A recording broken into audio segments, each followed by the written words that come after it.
Bom, na paz, irmãos, tem uma palavra para trazer para nós, né? Palavra maravilhosa de Deus. Lá em Mateus 3, a partir do 13, Jesus, ele é batizado por João Batista, né? E depois que ele é batizado por João Batista, que era o seu primo, sendo 6 meses mais velho que Jesus, Jesus então desce uma pomba, né, como é o Espírito Santo em forma corpórea de uma pomba, e ouve-se então a voz de Deus que diz: eis aí o meu filho, o qual eu me comprazo, o qual eu tenho prazer. E a partir daí Jesus começa o seu ministério. Então, com 30 anos, ele começa a pregar, a falar, a se revelar, a acontecer os milagres a partir desse momento. Então eu queria trazer para nós um pouco quem é Jesus, né? Um pouco da história dele, né? Como ele nasceu e tal, para a gente conhecer um pouco, entender um pouco. Nós sabemos então que Maria, a mãe de Jesus, era uma jovenzinha, talvez com seus 14 anos, segundo os historiadores, né? Era uma jovem virgem, que ela estava prometida a José, que seria o seu marido. Então José devia ter uns 40 anos, mais ou menos também, né? Tudo são histórias, isso não está na Bíblia, idade nem nada, mas segundo os historiadores. José então era viúvo, já devia ter filhos, né? Filhos de um outro casamento, de outra esposa que faleceu. Então o anjo do Senhor aparece para Maria e fala: agraciada, né? Vós será mãe. Então não lembro exatamente as palavras, né, porque eu não estou com a Bíblia aqui, mas ele diz então que a sombra do Espírito Santo irá cobri-la e ela irá se engravidar, né? Ela fala: como eu não conheço homens, né? Mas pelo Espírito Santo, então você vai receber o que é o Filho de Deus. Então ela recebe pelo Espírito Santo o óvulo fecundado no seu ventre, no seu útero, né? Ela recebe um óvulo fecundado.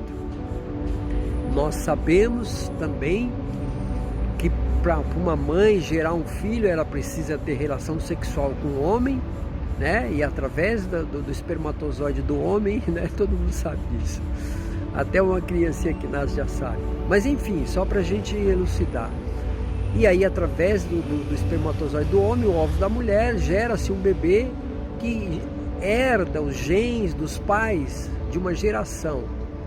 E isso também, além dos genes, a cor do cabelo, a cor dos olhos, os traços, enfim, ele herda também o pecado dos pais, o pecado de Adão e Eva. Esse é o ponto que eu quero trazer para nós.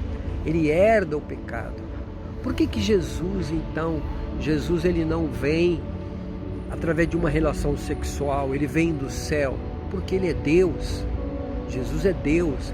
Então ele não poderia vir através de uma relação sexual, porque senão ele seria pecador. Como Maria é pecadora, era pecadora, como José era pecador, como todo ser humano nasce do pecado, é pecador. Então ninguém é santo, todos nós somos pecadores. Então Jesus então, ele é ali através do Espírito Santo colocado no ventre de Maria. E Maria então gera aquele filho dentro do seu ventre, então como sendo a mãe de Jesus, e o pai de Jesus é Deus. Isso todos nós sabemos.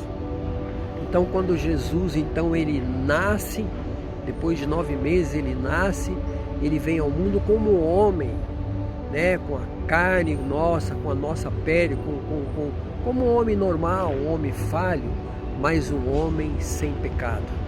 Um homem que não herdou o pecado de Adão e Eva, sendo santo, sendo Deus. Só que ele abriu mão da glória dele. Ele deixou toda a sua virtude, toda a sua glória no céu. Então ele veio como homem. Por isso que a palavra diz que ele é 100% homem e 100% Deus. quando ele fala que nós temos que nos esforçarmos para receber a salvação nesse nosso corpo, ele deu o exemplo. Por isso que ele veio como homem, porque ele veio dar o exemplo de como o homem não pecar, não cometer nenhuma iniquidade, porque esse mundo jaz no maligno, né? Nós vivemos no mundo do mal, então nós temos que nos preservar do mal, mas nós pecamos, porque a nossa carne é pecaminosa, mas quando nós recebemos Jesus Cristo como Senhor e Salvador da nossa vida, esse pecado de Adão e Eva que nós recebemos, todos nós, todo ser humano, tudo que é ser humano recebeu, então nos é perdoado. A palavra diz que Deus joga no mar do esquecimento os nossos pecados. Mas como nós somos carne, nós continuamos pecando, pensamos mal, temos ódio, às vezes temos inveja, às vezes temos rancor. Mas nós vamos lutar até o fim, como Paulo ele diz, né? Combati o bom combate, completei a carreira e guardei a fé. E já me aguarda a coroa da vida eterna. Então, assim, uma vez que nós nos convertemos, uma vez que nós confessamos Jesus Cristo como Senhor e Salvador diante de Deus e diante dos homens, o Espírito Santo, como veio em Jesus Cristo, ele vem em nós também. Então ele vem fazer moradia em nós. Nós vamos lutar para não perder essa salvação. Quem fala para você uma vez salvo, salvo para sempre, é mentiroso, é mentira. Nós vamos lutar, como o próprio Paulo diz, nós vamos combater o bom combate, nós vamos guardar a fé, até aquele dia que nós vamos receber a coroa da vida eterna. Então eu queria que você meditasse nessa palavra, que você possa ir buscar na Bíblia. O que eu estou falando está na Bíblia, mas que você vá confirmar, que você vá buscar.